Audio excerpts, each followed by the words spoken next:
time since I've seen you guys, that's for sure. Coming off a Georgia Tech win and having a bye week, it's nice.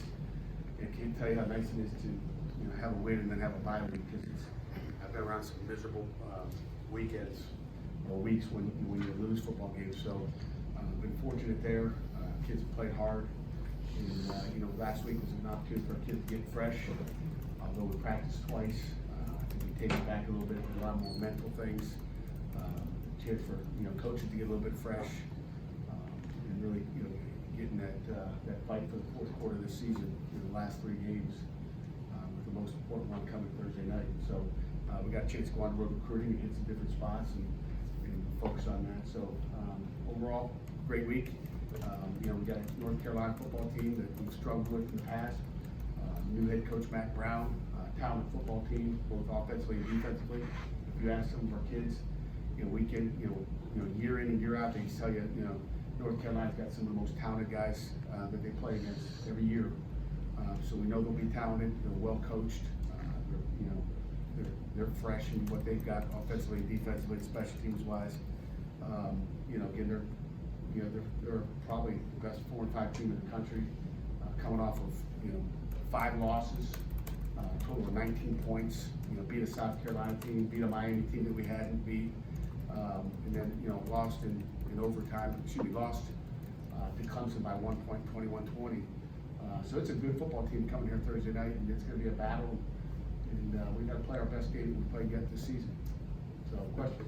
Should we just start the game with 5 minutes left and tied and shorten everybody's night? Because it seems like no matter what happens with you guys when you play them, it's that last 5 minutes. Yeah, let's do it. We're going to call the ACC office if we get that done. We'll save everybody's time, and then you guys go watch the Steeler game too. Is it a I don't style? think that's going to happen. Is it a style thing? I mean, is it just the way that you guys are built that it's always like that, regardless of who's having a better year? I mean, you're talking about in this game in particular, or just Well, historically with you guys, it's been since you've been here, it's just been super tough. Again, it's good football, and you try to win football games a smart way. Even you watched the Steelers game last night, got a chance to catch the end of it. In their 4-minute drill, they run it 3 times and punt it, and rely on the defense, which is what smart coaches do. And tight games like that, we can sling it around, try to score another 7 points, but in the end, all we're gonna do is win the football game. And if it takes the last 5 minutes, last minute, doesn't matter. Just get the W. Do you have much of a history with Mac Brown? Not really. Obviously, he's coached a long time, but he's a heck of a guy. Very, very likable guy. You can see why he's had so much success, and I'm looking forward to a matchup with Mac Brown. He's a legend. They've been talented for a couple of years now, but is Sam Howell the difference in that team? Yeah, he's a difference on on offense, but they've had quarterbacks that were accurate. I mean, they've got a talented backfield. Receivers are talented.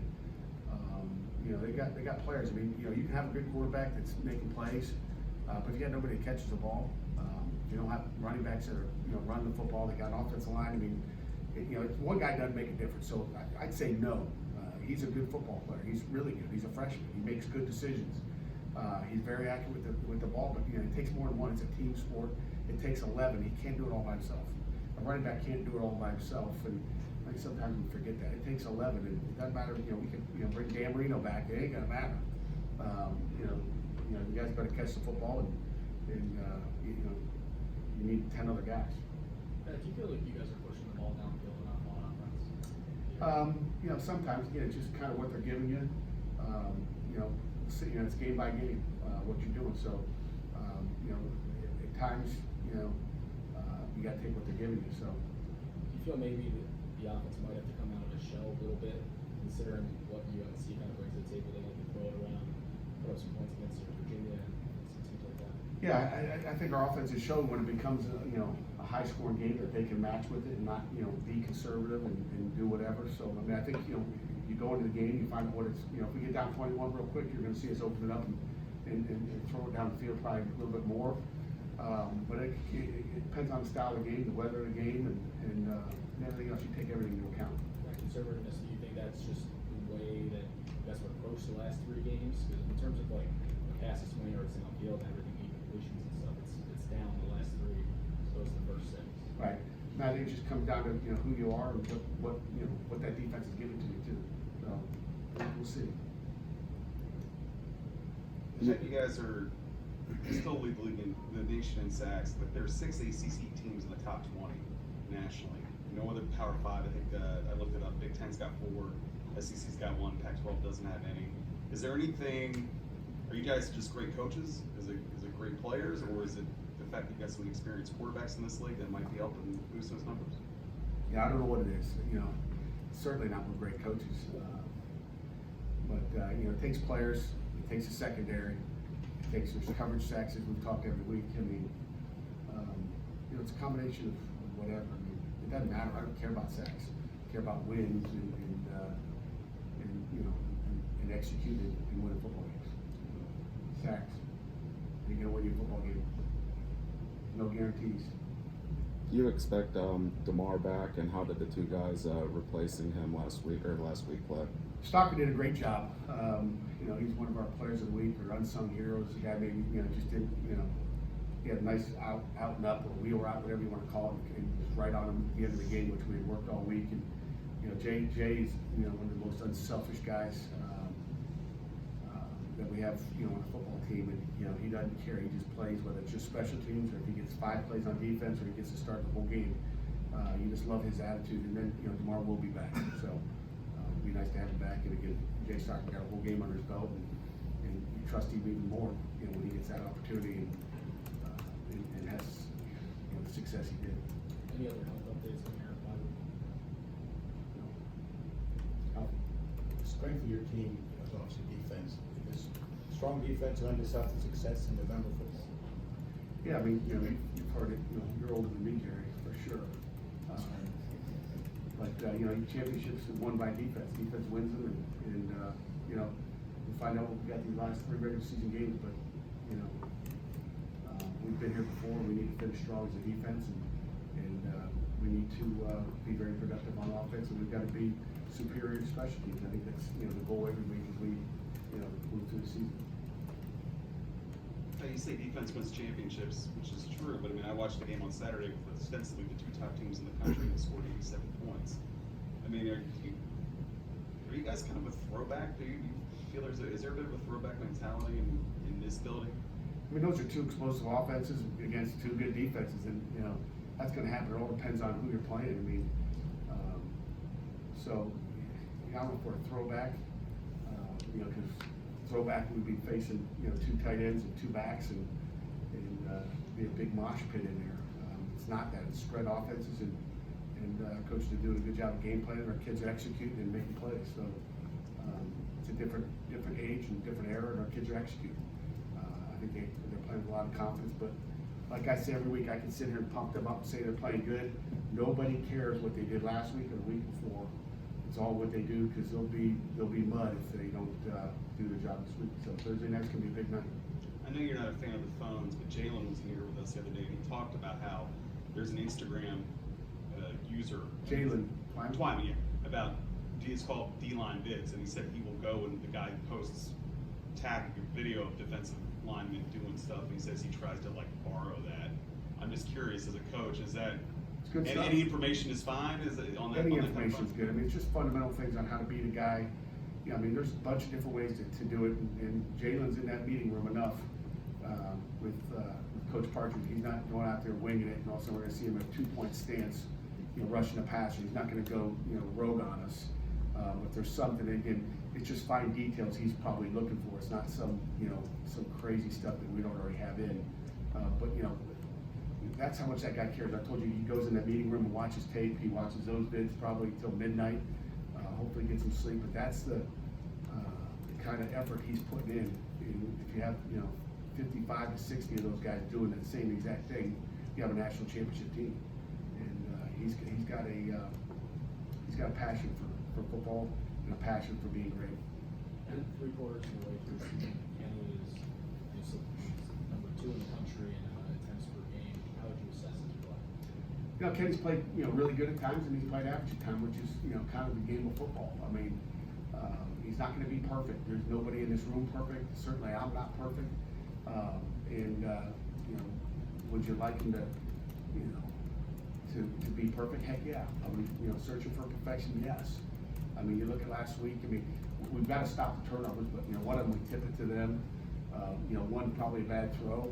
You know, kind of look the receiver down, which, you know, he brought the free safety over there, so that's little details that we can correct. And then another one, you know, Maurice French was down and fumbled, and you know, it was called a fumble. But so I mean, you look at those. So those are things we have to eliminate as a football team. You know, if we want to be explosive and you want to win, you know, by more points than 7 or 2 or 3, you know, that's what you have to do. In game, I know Mark handles the offensive side of the ball, but the turnovers in game affect decision making on. Would they affect you, John? If you were the offensive coordinator, you call it, you turn it over. What are you thinking next? It made me want to hand the ball off, you know, to someone I trust. So yeah, and I think anytime that happens, it's like, you know, you got to protect the football, and you know, when you're having success, you know, when the defense is having success, and it doesn't matter what you call, that's good. Once you run a zone blitz and it gets you beat, is it going to slow you down from zone blitz? And heck yeah, it's the same thing with any side of the ball. If you rush the punter and you run into him, do you think we're going to rush the punter the next time? Probably not. We're probably going to hold up and stay away from the punter because we got guys that aren't disciplined enough to hit him. So I think anytime things happen in games, you know, it's natural for you to go, okay, hold on, what can we do? What are our guys capable of doing right now? And how do I not throw the game by just chucking it as deep as I want to, or you know, doing things that really hurt the football team? I think it's just being smart. Obviously, getting like interceptions when you throw the ball more than every other team in the country except one team. Isn't that lend itself maybe to bad things? Maybe one. I mean, I don't want 3 a game. I can tell you that. I mean, you know, we know things are going to happen. Nobody's perfect, but you know, we've been a turnover the ball in the first half type of team here the last couple weeks, and we got to get that out of the system. How would you assess the play of your offensive line in the past few weeks? You know, I think the O-line's done a great job. You know, I should say good job. Nothing's great. But they've done a nice job. We've run the ball, you know, protected the quarterback pretty much. I think they've done a job. Could they be better? There's, you know, no doubt about it. We're after them every day out there. And I like that we're developing some other guys that can go in the game. And Gabe Boyd, you know, Jake Cradle and Carson Van Lin are getting, you know, those reps that we talked about a week ago that are helping them be, everybody a little bit fresher. And we got guys we can trust besides just 5 guys. A year ago it was 5 guys and there was no 6th man. It's nice, just like in basketball, if you can bring that 6th or 7th guy off the bench. Is that one of the biggest differences of the team since September?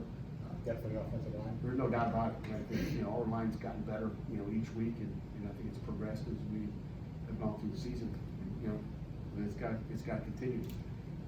You know, a year ago in the 4th quarter of the season, you know, we were without, you know, our starting center, and that kind of, you know, took a toll on us. So that depth in building that guy to come in and be a factor is critical. Charlie mentioned Tyler Bentley the other day. He said the lights kind of clicking and he's getting a lot of reps. What have you seen out of him?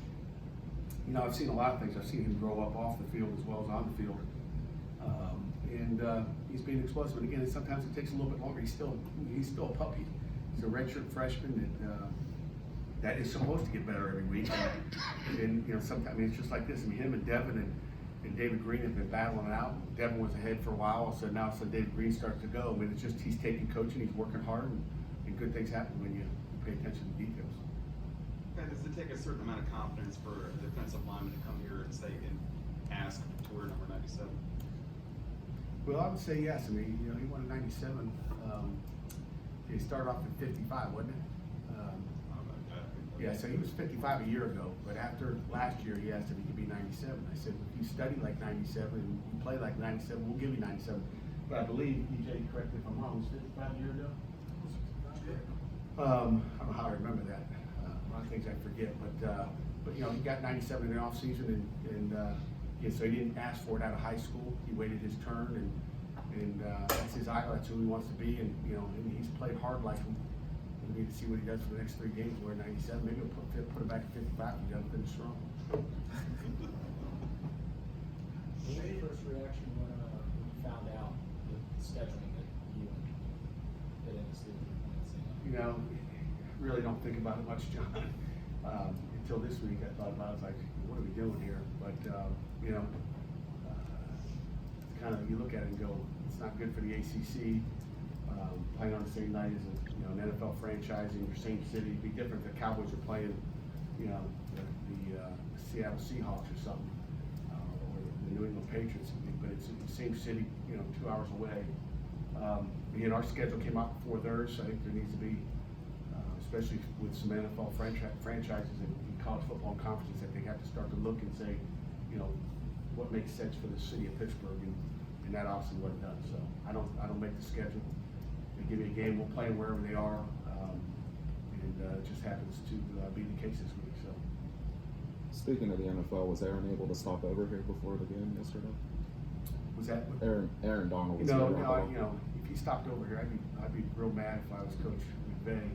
But he was over here working out this morning, so he must have not taken the team plane back. So he's back in Pittsburgh and got to work out downstairs with Coach Andrews.